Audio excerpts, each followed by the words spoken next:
Magandang araw sa inyo lahat. Muli tayo nagbabalik dito sa Parañaque City na tinaguri ang Entertainment City of Manila, ang Asiana City. Makalipas ang ilang taon ay nasaksihan natin ang progress at mga pagbabago sa lugar na ito. Makikita natin kung gaano kaganda ang development sa lugar na ito. May malawak na mga daan, mga high-end condominiums, mall, resorts and casinos. Tara, samahan niyo akong libutin at silipin ang mga bagong gusali at ang latest development sa lugar na ito.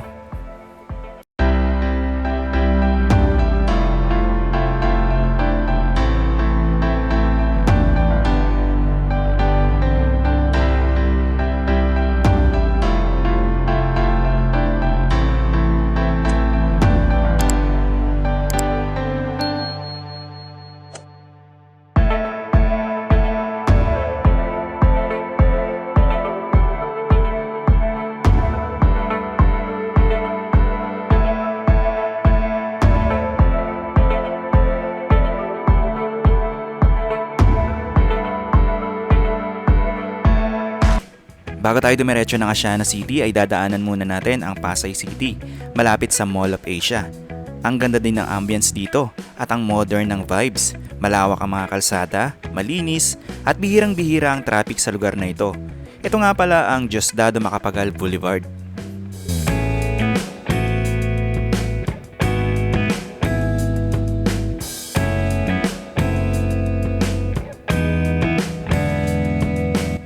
Isa sa pinaka-iconic landmark dito sa Asiana City ay itong City of Dreams Manila, isang world-class integrated resort na kilala sa kanyang luxury hotel towers, high-end shopping, fine dining at syempre ang kanyang casino. Bukod sa entertainment, kilala rin ito sa mga events and concerts na ginaganap dito. Sa gabi talagang standout ang architectural lighting na nagbibigay ng buhay sa lugar. City of Dreams, pangalan pa lang panalo na.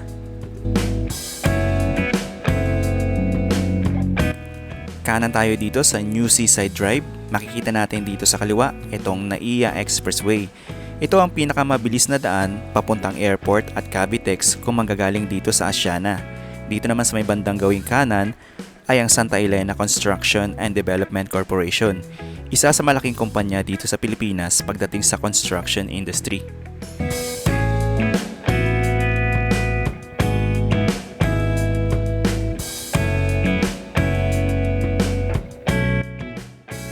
Dito naman sa kaliwa, madadaanan natin itong Gentry Manor, isang eleganteng condominium development dito sa Asiana City. Kapansin-pansin ang kanyang classic European-inspired facade na parang hotel ang dating.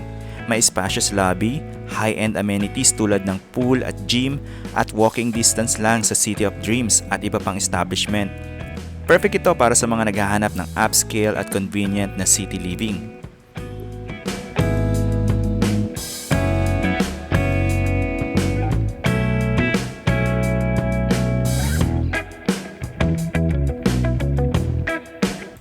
Nandito na tayo sa gawing gilid ng Okada, Manila, isa sa pinakamalaki at pinakasosyal na integrated resort sa bansa. Kilala ito sa napakalawak na casino, 5-star hotel accommodations at ang sikat na dancing fountain na dinarayo ng mga turista.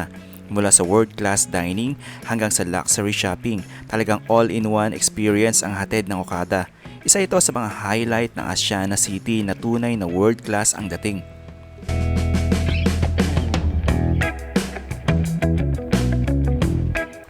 Dito naman sa kaliwa, makikita natin ang ongoing development ng mga condominiums at itong Marina Seaside View Residences. Itong mga matataas na building na yan, isa itong private community kaya tanging mga residente lang ang allowed makapasok. Tahimik, secured at may vibes ng resort living sa gitna ng city.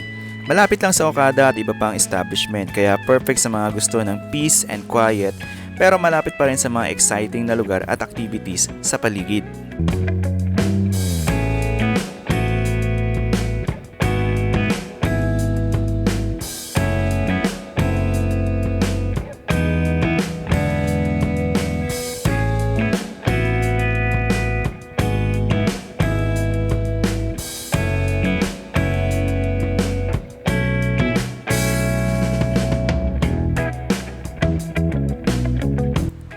Dito naman madadaanan natin sa may bandang kanan ang entrance ng Okada papuntang parking area.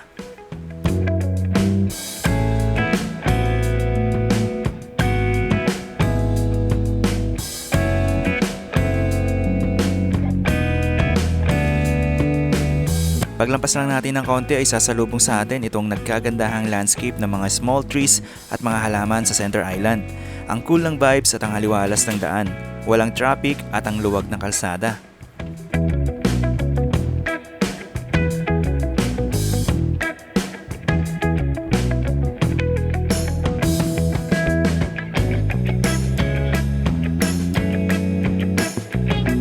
Dito sa kaliwa madadaanan natin itong kulay blue na building.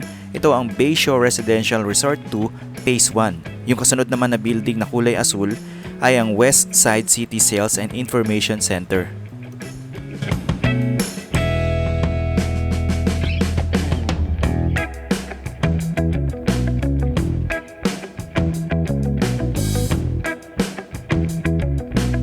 Ang kasunod na building naman ay ang Bayshore Lux Prime.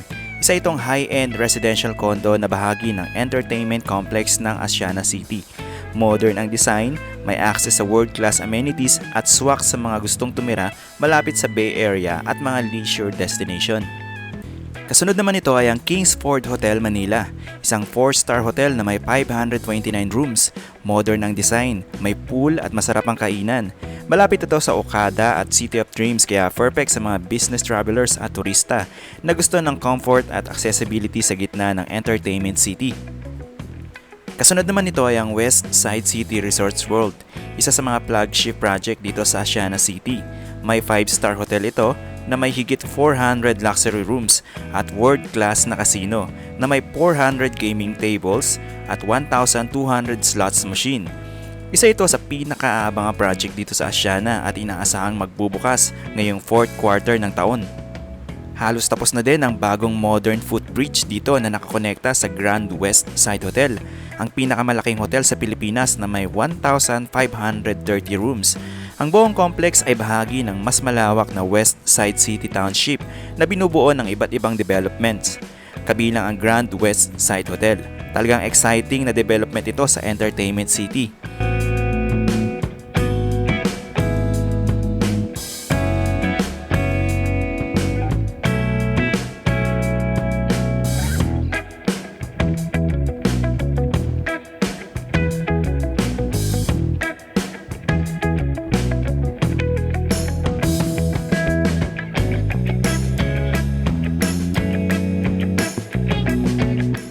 Kasunod naman nito ay ang Ayala Malls Manila Bay na matagal nang natapos at nag-open.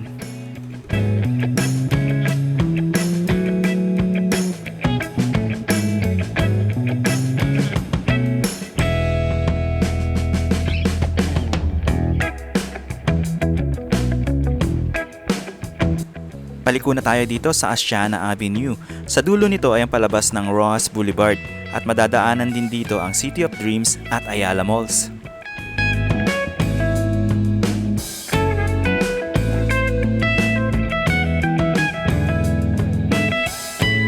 Liliko tayo dito sa N. Abueva Street. Napapalibutan ito ng mga buildings gaya ng Asiana 3, Asiana Power Station at DFA Asiana. Ang ganda ng vibes dito, maluwag, maliwalas at perfect sa chill na lakad at food trip. Kakaiba kasi sa typical na mga lugar sa Maynila, kaya parang ibang country ang dating lalo na kung sa video mo lang makikita. Masasabi mong brand new city kasi lahat bago. Bagong kalsada, bagong mga buildings at bagong mga puno at halaman.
Dito naman, pagliko natin, Matadaanan natin itong Parkal Mall, isa sa pinakabagong pasyalan dito sa Asiana City.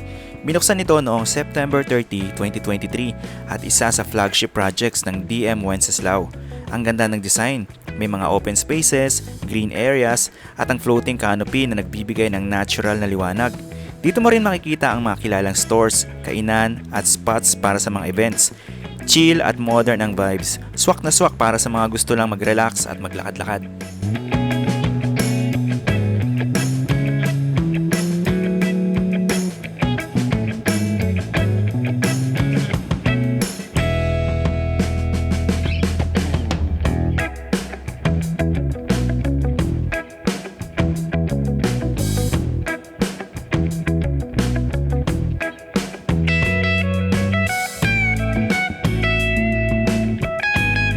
Dito along JW Jokno Boulevard and Bradco Avenue, continuous pa din ang mga development dito. May bagong kalsada pa nakakatapos lang gawin at hindi pa open para sa mga motorista.